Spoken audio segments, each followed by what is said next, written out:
পেলাম না। এই ছবির মধ্যে থেকে ওর এমন দুর্দশা আমাকে দেখতে হচ্ছে। যাদের জন্য এত কিছু সারা জীবন ধরে করলো, আজ তারাও কেউ পাশে নেই। তাও এখনো উনি বুঝছেন না। আর কবে বুঝবে কে জানে। না পারি ছবির মধ্যে থেকে তার জন্য কিছু করতে, না পারি সহ্য করতে। শুধু তাকিয়ে তাকিয়ে তার এমন অবস্থা দেখতে হয়। ভোলা, ও ভোলা, কোথায় গেলি রে? এই তো বাবু, আসছি। এই নিন, এই গরম চা খেয়ে নিন, কাশিটা কমবে।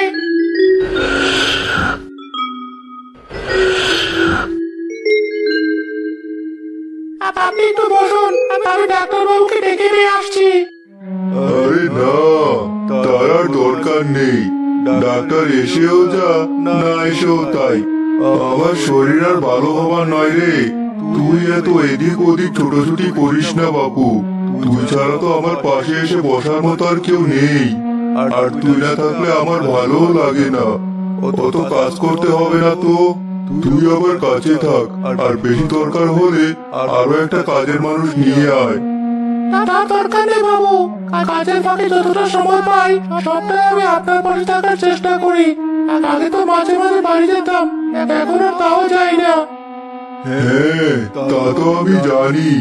তোকে যে বলেছিলাম আমার ছেলে আর মেয়ে একটু খবর পাঠাতে, তারা যেন আমার কাছে একটু আসে, তা পাঠিয়েছিস?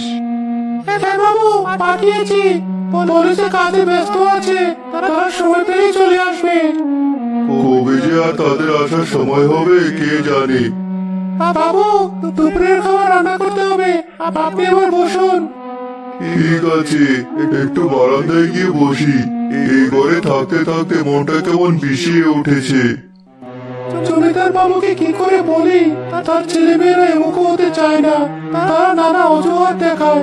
সেসব বললে তো জমিদার বাবু অনেক কষ্ট পাবে, আরো বেশি অসুস্থ হয়ে পড়বে।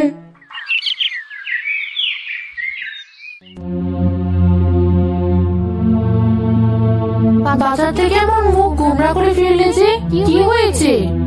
ভোলার চিঠি এসেছিল, বাবা খবর পাঠিয়েছে যাওয়ার জন্য। বাবার নাকি শরীরটা বেশি ভালো না। এদিকে আমার কাজের অনেক চাপ। আবার গেলেও বাবার ওসব ঘ্যান ঘ্যান করার কথা শুনতে ভালো লাগে না। তো যাওয়ার দরকার নেই। সম্পত্তির কথা বলতে তো কোন কালে কি খরচ করছে সেসব কথা শোনায়। তোমার যেতে হবে না। আমিও তাই ভাবছি। আমারও বোঝা হয়ে গেছে, উনি না মারা যাওয়া পর্যন্ত সম্পত্তি আমাদের নামে পাবো না।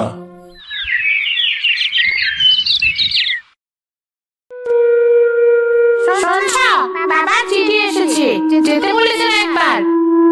আমি কিন্তু তোমাকে আগে মানা করে দিয়েছি, তুমি যেতে পারবে না।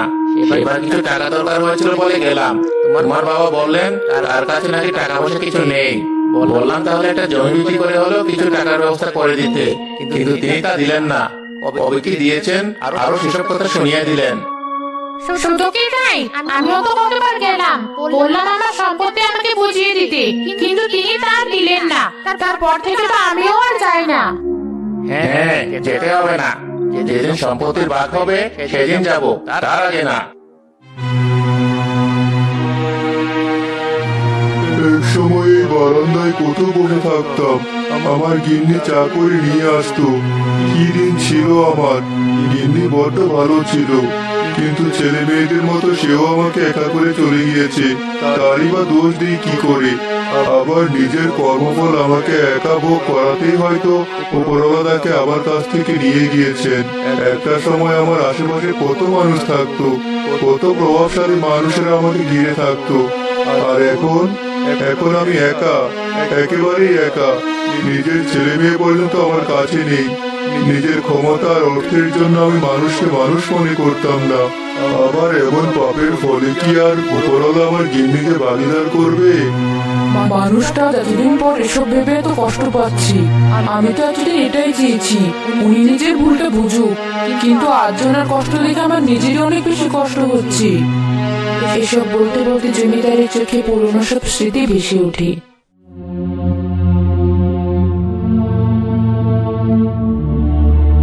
হাতে এসব কিসের কাগজ, আর বাইরে লোকজন এমন হাহাকার করছে কেন? ওই গরিবের বাচ্চারা হাহাকার করবে না, তো কি আমার মতো জমিদার আর তোমার মতো জমিদারকে নিয়ে হাহাকার করবে? কি হয়েছে সেটা তো বলবে নাকি? আরে ফকিরগুলো সময় মতো খাজনা দিতে পারে না, তাই জমি সব নিয়ে নিয়েছি। ওদের মতো ফকিরদের চাষ করতে হবে না, খাজনা দিতে পারবে না, আবার বড় বড় কথা বলবে। বলে কিনা প্রতি বছর আমি খাজনা বাড়াই, তারা এত খাজনা দিতে পারে না। তাই এতদিন তাও খাজনা দিয়ে দুটো ভাত খেতে পারতো, এখন না খেয়ে বলুক সব কটা। ছি ছি, এসব কি কথা বলছো? এগুলো ঠিক হচ্ছে না। তোমার তো অভাব নেই, তাহলে প্রতি বছর এভাবে কেন খাজনা বাড়াচ্ছ? গিন্নি, তুমি পাগল হয়ে গেছো নাকি বলো তো? সব বলো।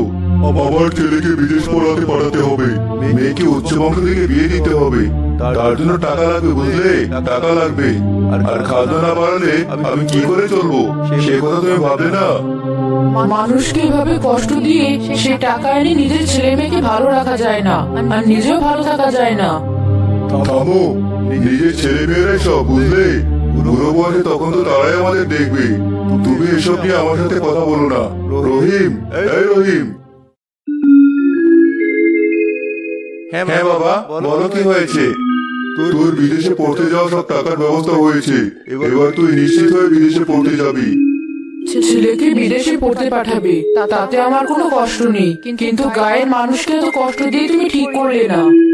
গিন্নি, তোমাকে তো আমি বলেছি এসব নিয়ে আমি তোমার সাথে কথা বলতে চাই না।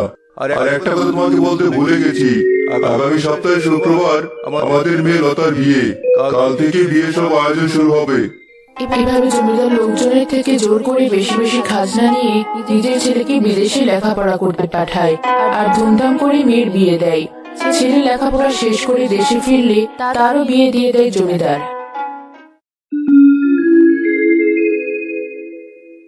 বাবা, আমার শহরে চাকরি হয়েছে, তোমাদের বৌমাকে নিয়ে এখন থেকে সেখানে থাকবো আমি।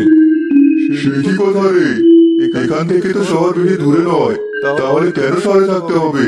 তুই তো চাইলে বাড়ি থেকে অফিস করতে পারবি।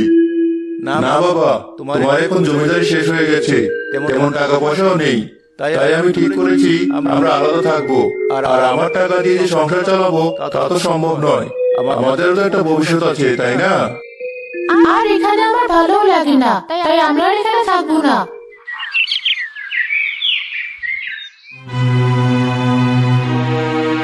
চলে গেল তো, সে একা করে দিয়ে চলে গেল। গেছে, আবার ঠিক ফিরে আসবে। ছেলে মেয়েকে আর আমাদের রেখে দূরে থাকতে পারবে? কত ভালোবেসে মানুষ করেছি ওদের আমি।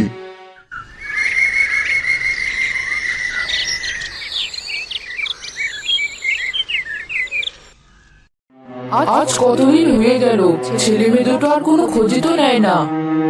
হয়তো ওরা ব্যস্ত আছে, তাই খোঁজ নেওয়ার সময় পায় না, পেলে ঠিকই আসবে। এভাবে বছর পেরিয়ে যায়, কিন্তু তাদের ছেলে মেয়েরা তাদের তেমন কোনো খোঁজ নেয় না। একদিন হঠাৎ জমিদার গিন্নিও মারা যায়।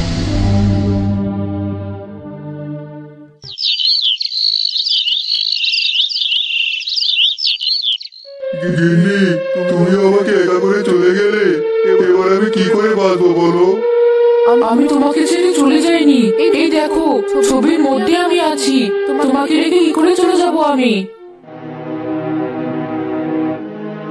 ওই দেখো দাদু ভাই, ওই যে বারান্দায় বসে আছেন। বেশ কিছু বছর আগে উনি আমাদের জমিদার ছিলেন। শুধু জমিদার বললে ভুল হবে, উনি ছিলেন অত্যাচারী জমিদার। কেন দাদু ভাই, কি করবেন উনি? কি করতেন না তাই বল, খুব খারাপ মানুষ উনি। নিজের ক্ষমতার বলে উনি সবাইকে কষ্ট দিতেন, সবার থেকে টাকা, জমি, গরু ছাগল সব কেড়ে নিতেন। আর এখন দেখো কেমন একা হয়ে গেছে। আমরা কষ্ট করে ছেলে মেয়ে মানুষ করে এখন ঠিকই তাদের সাথে সুখে আছি, আর ওনাকে দেখো কেমন একা। কেউ নেই ওনার, ছেলে মেয়ে কেউ দেখে না ওনাকে। এত বড় বাড়ি, এত সম্পত্তি, কিন্তু কেউ ওনাকে দেখার মতো নেই। তাই শুধু টাকা পয়সা দিয়ে ছেলে মেয়ে বড় করলেই হয় না, তাদের শিক্ষাও দিতে হয়। তাহলে তো ঠিকই আছে, উনি মানুষকে কষ্ট দিয়েছেন, এখন আল্লাহ ওনাকে কষ্ট দিচ্ছেন। একদমই তাই। এখন চলো দাদু ভাই এখান থেকে। জমিদার বাবু, আপনি কাঁদছেন কেন? না, কাঁদছি না, ওই চোখে কিছু একটা পড়েছে। আমি জানি আপনি গিন্নি আর আপনার ছেলে মেয়েদের কথা ভেবে খাচ্ছেন। তুই একটু বেশি কথা বলিস। আমার খিদে পেয়েছে। দুপুরে কি রেঁধেছিস? খেতে দে। দিচ্ছি, আপনি বসুন।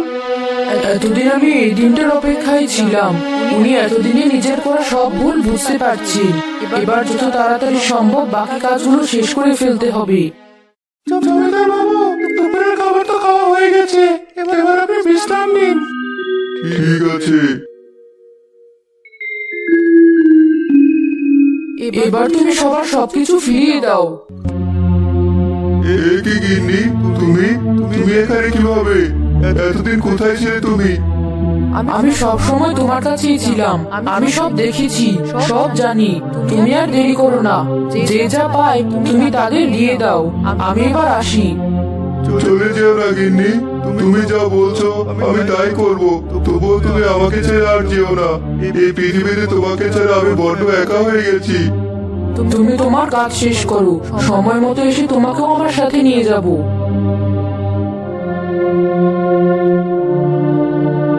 ভোলা, আমার ছেলে মেয়ে আর গ্রামের সকলকে খবর দে। কাল সবাইকে আমার বাড়িতে আসতে বল। আমার সম্পত্তি কাল ভাগ হয়ে যাবে। ঠিক আছে জমিদার বাবু, আমি সবাইকে খবর দিয়ে দিচ্ছি।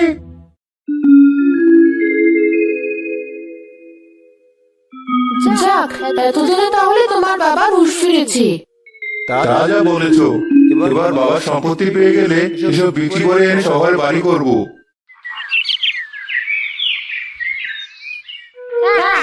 এতদিনে তাহলে বাবা সম্পত্তি ফিরলো। তা যা বলেছ। না হলে জীবনে শ্বশুর বাড়ি আর যাওয়া হতো কিনা কে জানে। যাক, এখন ভালোভাবে ভাগটা পেয়ে গেলেই হয়। দেখো তোমার ভাই আবার চালাকি করে বেশি নেয় না যেন। সে দেখার জন্য তো তুমি রয়েছো।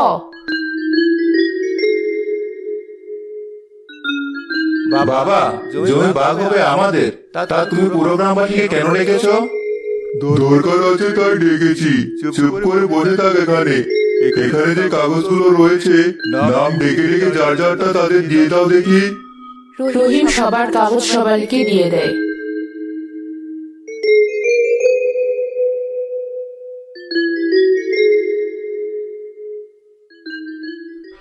আমি অন্যায়ভাবে আপনাদের যে জমি নিয়েছিলাম আজ তা ফিরিয়ে দিলাম। আমাকে আপনারা দয়া করে ক্ষমা করে দিবেন।